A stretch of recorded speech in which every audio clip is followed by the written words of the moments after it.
Time check nga pala 7:36. Medyo late na tayo lumarga dahil kakalabas lang din ng trabaho ni Commander. So ang sasadyain natin nga pala sa Nueva Ecija ay yung bandang bundukin, Rizal, Bungabon, Gabaldon. Yan, Gabaldon pala doon. Pero hindi natin maitutuloy hanggang Dingalan dahil mahigpit po ang Aurora sa pagpasok ng mga turista pupunta doon. So nire-require nila actually doon sa may Dingalan yung kung vaccinated ka na ng 2 beses. So pag vaccinated ka na kasi ng 2 beses, meron bibigay sa yung card. So bibigyan ka ng card doon na certified na nabakunahan ka na. Yun ang hinihingi nila kapalit dun sa test, swab test. So either of the two naman pwede. Kasi sa malamang, ito iniisip ko sa malamang sa mga susunod na mga araw at mga buwan, yung mga ibang mga probinsya, ganyan na rin ang i-require nila. Para siyang expressway.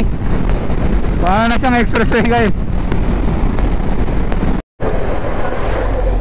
San Miguel, Bulacan. Grabe yung traffic sa San Ildefonso. Walang kapares. Napakaraming sasakyan. So malayo-layo pa to. San Miguel pa lang tayo. Sabagay, last na bayan na to guys, yung Bulacan, banda rito. Susunod na dyan, Gapan City. Isa rin yung Gapan City na ubod ng traffic. So good luck ulit sa atin dyan. Time check 10:21 ng umaga. Dito na tayo sa bypass road ng Santa Rosa papuntang Cabanatuan City. At sa dulo na itong bypass road na to, doon na tayo kukonekta papuntang Bungabon. So lilibutin natin yung mga ilog dito sa Nueva Ecija. Oh yeah, feels good. Dapat lahat ng bayan dito merong ganda eh, lalo na yung mga congested areas.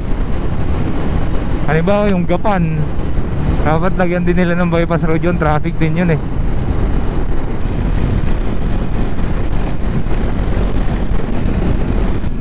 We are now entering Palayan City.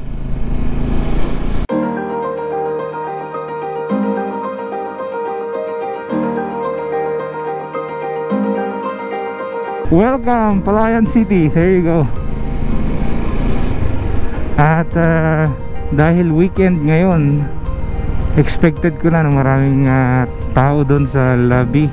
Kung maalala nyo, finiture ko na yung lugar na yan nung unang punta ko dyan.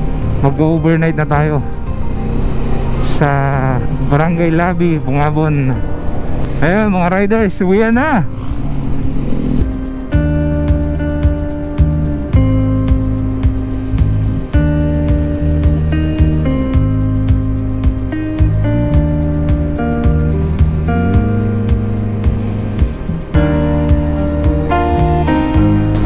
Ganda oh, fire tree.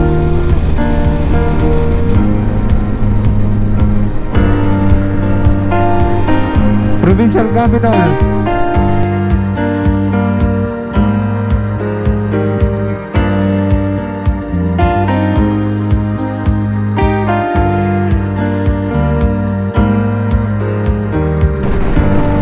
Woo! Ganda!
I think kung wala na rin ang tubig tong falls.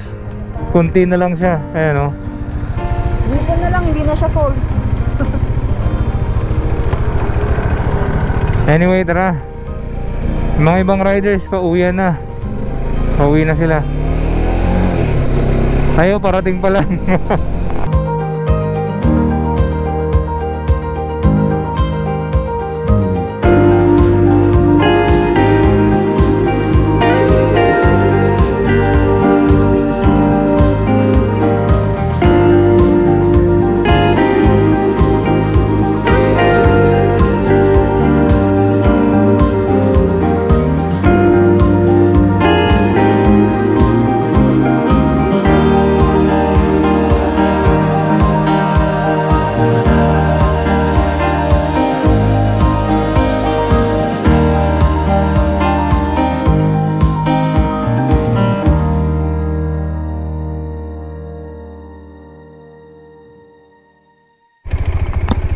Hi guys, so pataas naman tayo.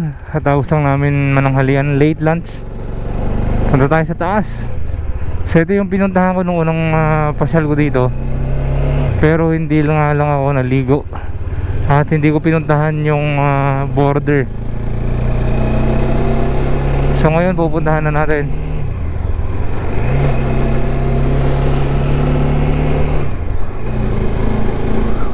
Tapos mag-inquire tayo sa mga resorts dyan sa taas kung ano bang requirements nila kung mag-overnight sa kanila.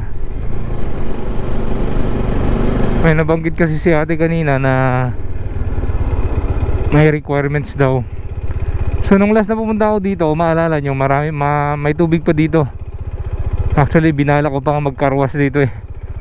Ayun, wala na.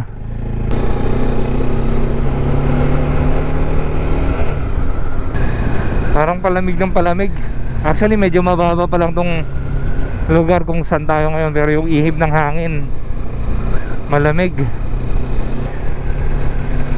Tapos sa part na to, yung isa pang ilog, sa Labuso River naman to. Pati dito wala na rin halos tubig oh. Walang katao-tao. Masarap mag-overnight dito ah. Magtanong nga tayo. Walang katao-tao dito. Wala na kasing maliliguan. Kaya Kasi gusto na nila sa ilog. Mas mura pati. Tanong mo nga dyan. Yan, nakahanap na tayo ng pwedeng pag-overnightan doon. Sa kubo na yan. Overnight tayo dyan. Tapos ligo-ligo doon sa ilog. Kita nyo mga nagkakarwas sa mga to. Kakarwas sila kasi nga yung tubig, yung ano guys, yung tubig dito sa mga hose na yan. Makita nyo dito sa gilid-gilid na yan. Ang dami. Tumutulo lang sila dyan. Ito pa oh. Ito yung resort. Valley of Nueva Ecija. Ang daming tao, grabe. May pool kasi dyan, swimming pool, Camp Paraiso yung pangalan yan.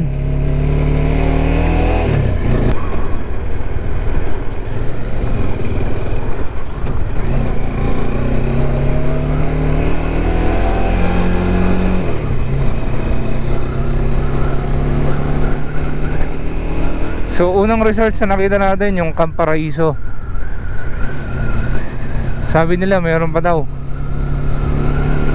Pero again, Camp Paraiso, ano yan, napakadaming tao dahil nga alam nyo na Nueva Ecija isa sa mga lugar o probinsya na hindi mahigpit pagdating sa turismo.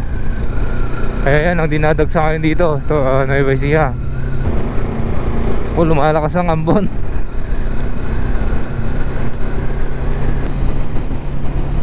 Ito rin, malamang magagawing resorts din to. Yun no. So talagang nag-i-invest yung mga businessman dito. Ito, resorts din.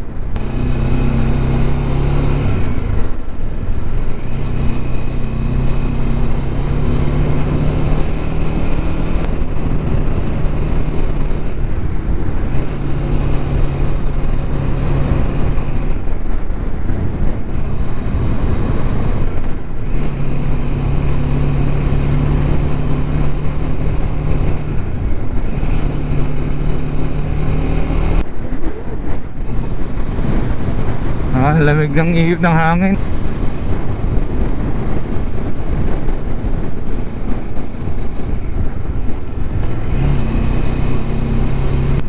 Wow. Nice.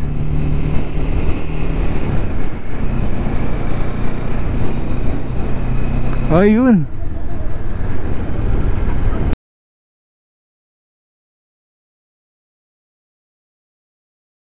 Alright guys, so gawin natin mag-car wash tayo. Punasan na natin. Kasi mamaya expect ko mapuputikan ulit to, kaso nga lang maganda rin yung linisan muna natin to kasi medyo may katagalan na tong putik na to nung nakaraan pa.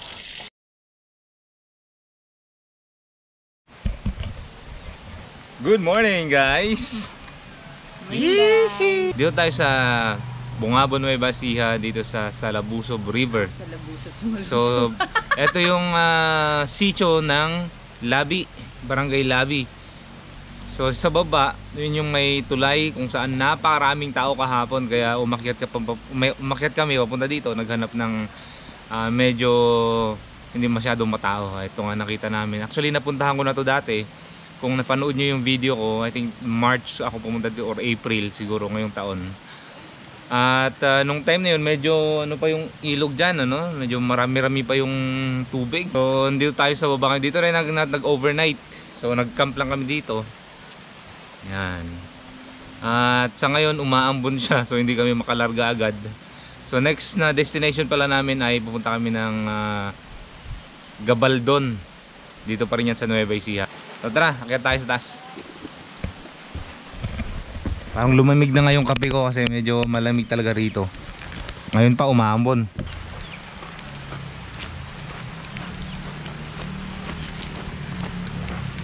Ito guys yung ilog.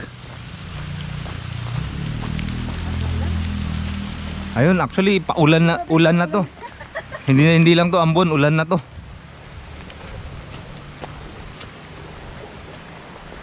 Ingat lang sa mga bato.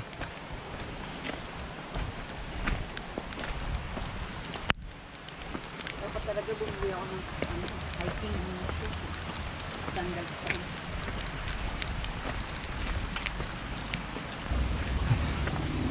Wala, dito na lang ako natulog. Pagbalik ko dito kung next time.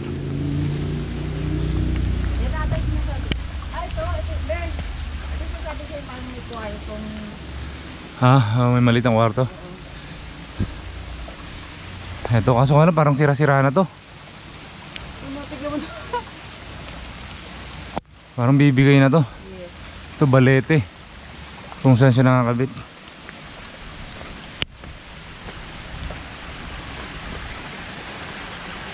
Ito naman sa kabila, mga kubo dun sa kabila. I think ibang nagmamayari dyan.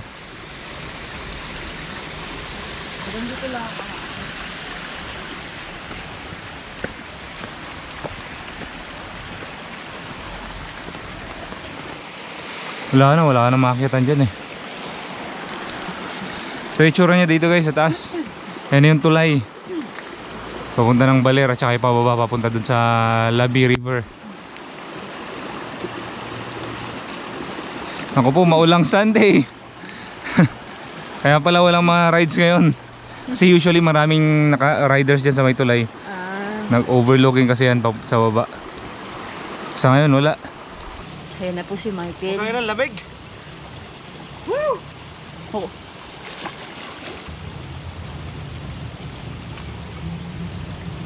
Dito na tayo sa baba. Galing lang natin doon sa pinag-overnightan natin doon sa Salabusob River.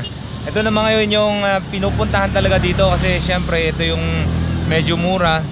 Actually hindi nyo na kailangang mag-cottage dito, pero marami rin namang cottage dito na pwede nyong rentahan. Pwede na kayong dumiretso dito sa ilog na maligo. So libre. So yung tubig dito malamig din katulad doon sa taas, pero syempre in-expect ko baka marami nang kung ano-anong nakalutang dito dahil nga sa dami ng tao. Plus doon sa kabila pa. So kapag ikaw naligo dito, hindi mo na alam kung anong lumulutang dyan pababa dahil naunahan ka na dun, galing dun sa taas. Ang dulo pa naman. So yun lang naman yung disadvantage kapag sobrang daming tao. At yun nga yung basically yung nangyayari dito sa Labi River. Sa ngayon Sunday, ang dami nagsisitatingan ng mga riders. Ayan o.